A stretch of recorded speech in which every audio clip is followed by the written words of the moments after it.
Okay guys, welcome back to episode 2 or part 2 I guess of the build. So this stuff is still drying, it's not fully dry.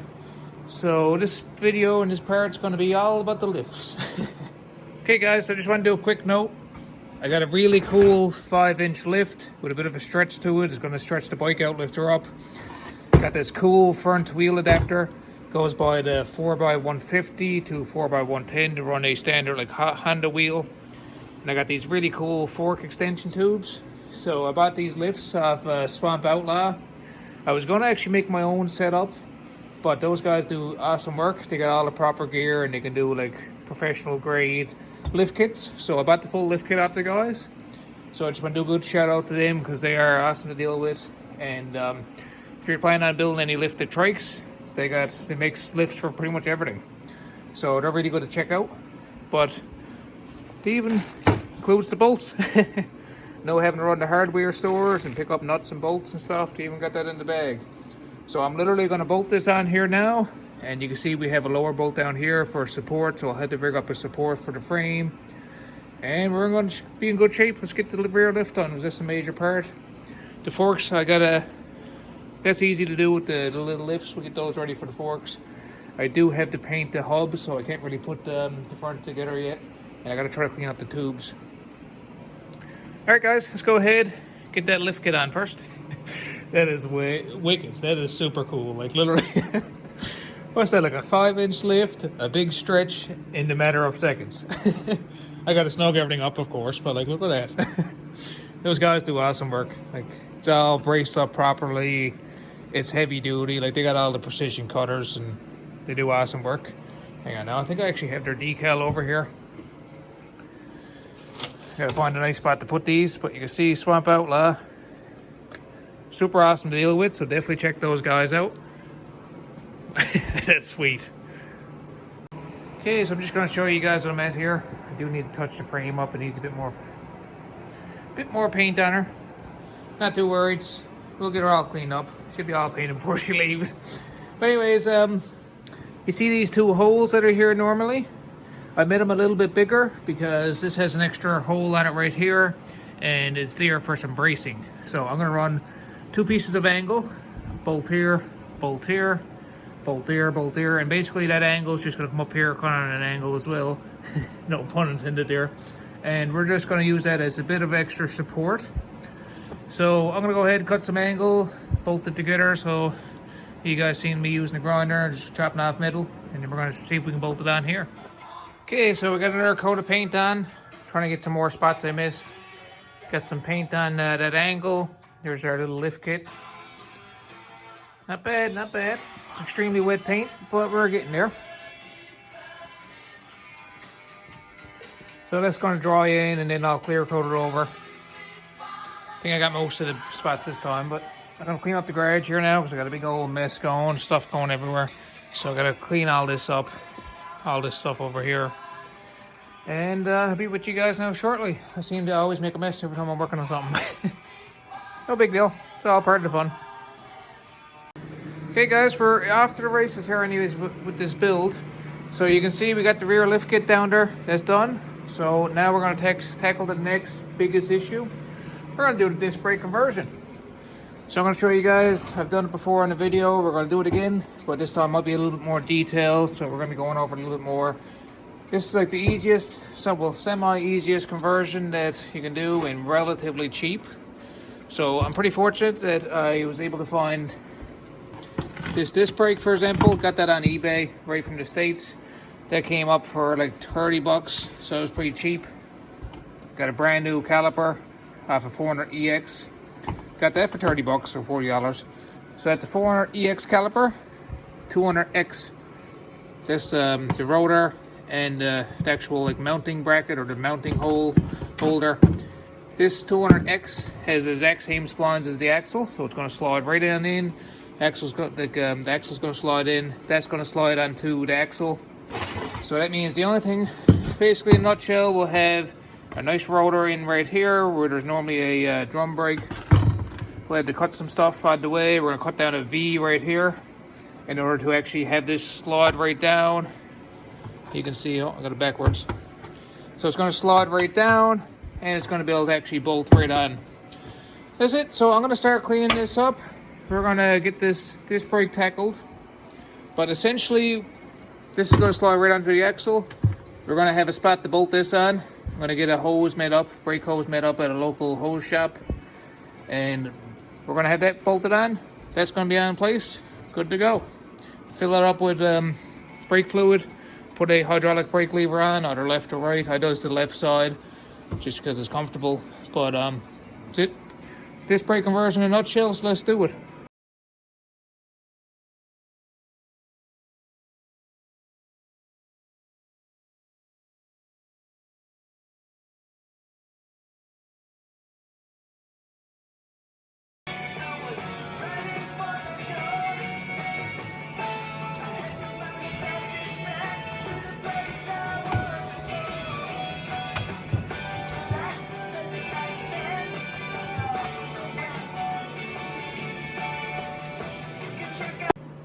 Okay guys, you can see here I'm just slowly cleaning up this brake hub. So I just took off that pivot arm just knocked it off basically and pushed it out through. This one was actually not seized, which is a miracle because they're always seized. But anyways, we're going to cut down this bracket. What I usually use as a reference is that I know that little piece sticking out right here, you see that piece? Like the cylindrical piece sticking down, that's always on the bottom. So we know that this is kind of at the top. So that should be like the orientation. Yeah, you can see how that's on the bottom there. So you don't want to mess with, I'll move you over a little bit. You don't want to mess with that bolt hole because that's a critical bolt hole. And the one down below it, you don't want to mess with the other bolt hole. That's back there. But essentially, we want to cut off this bracket. Just cut that bracket out of the way. We want to make a space right around here somewhere. Make a V. Just like that, enough to slide that caliper down. So I'm going to start cutting this and just sizing it up as I go. I'll grab the axle as well, throw it through, and we'll get a rough alignment so you guys will check it out. So this is just kind of trial and error. We don't want to touch the bolt hole, of course, and the one on the opposite side, same as this one here and the one right here, because that's what actually holds your axle and the carrier in place into the frame. So once again, just going to cut this off, and we're going to make a little V here. And then we'll be on our way. So I'm going to switch over to grinder. You can see I got the wire wheel on her. I switch that over and put the cutting disc on it. And let's get cutting.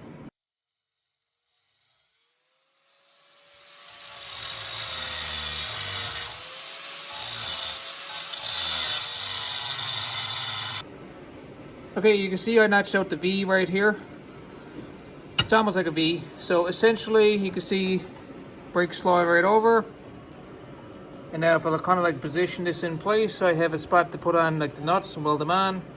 And the same with down here, so see if we can get a better angle. But anyways, so what I'm gonna do now, I got some stuff out in my truck. I got some nut couplers and stuff.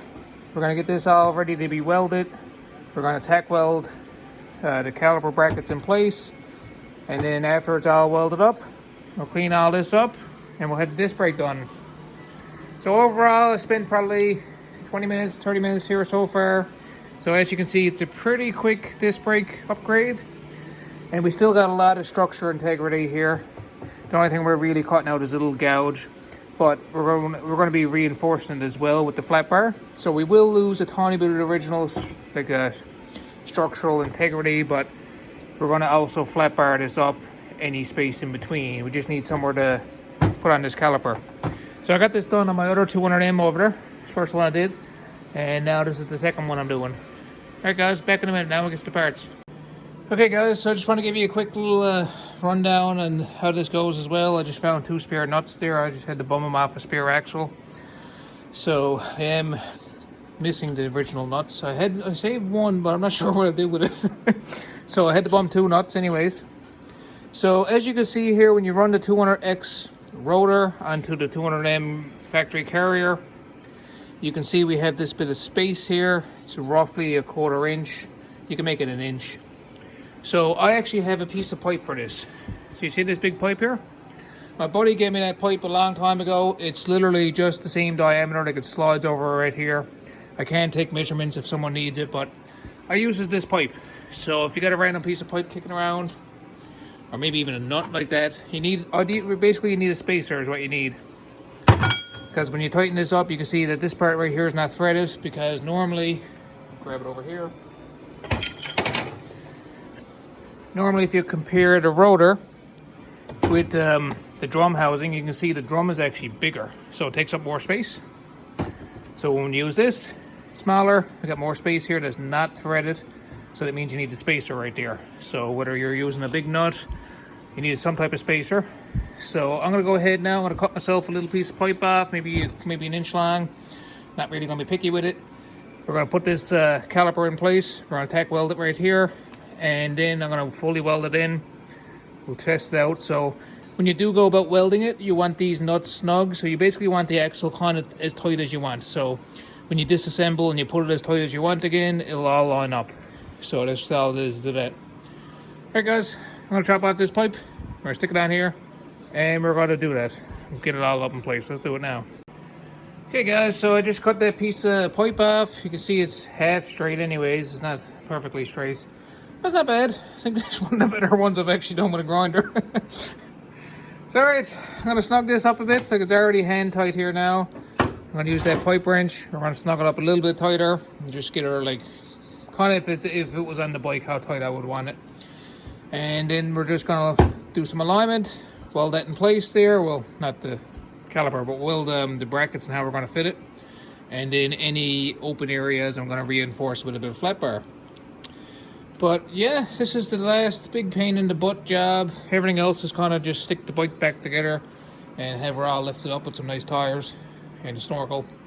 Alright guys, let's crack on here now. See if we can do about getting this caliper on. It'd be awesome to have that on today. Okay, so I kind of bought bolts that are a little bit too long, but this will work for now, for the time being, just to get everything mocked up in place. Alright. So we can see everything's kind of fitting pretty nice. I think I need to actually move this down a little bit. Okay, that'll probably work. Yeah, that'll work right there.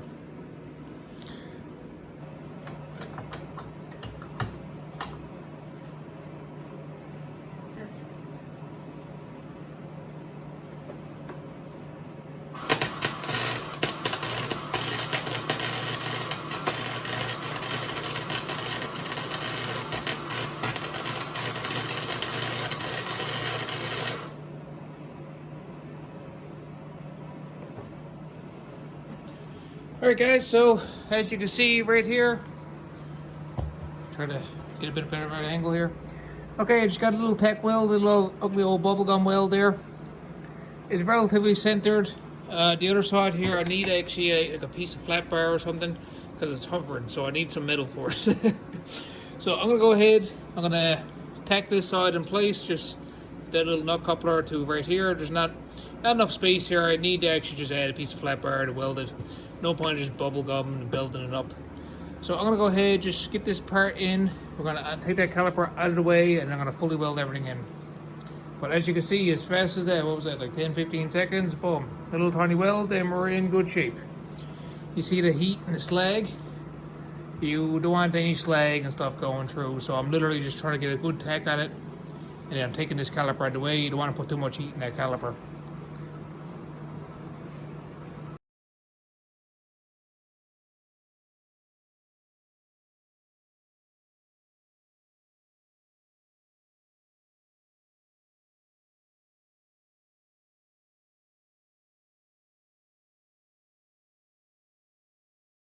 Okay, so we got the new bearings on, and now I'm just bolting up the forks here.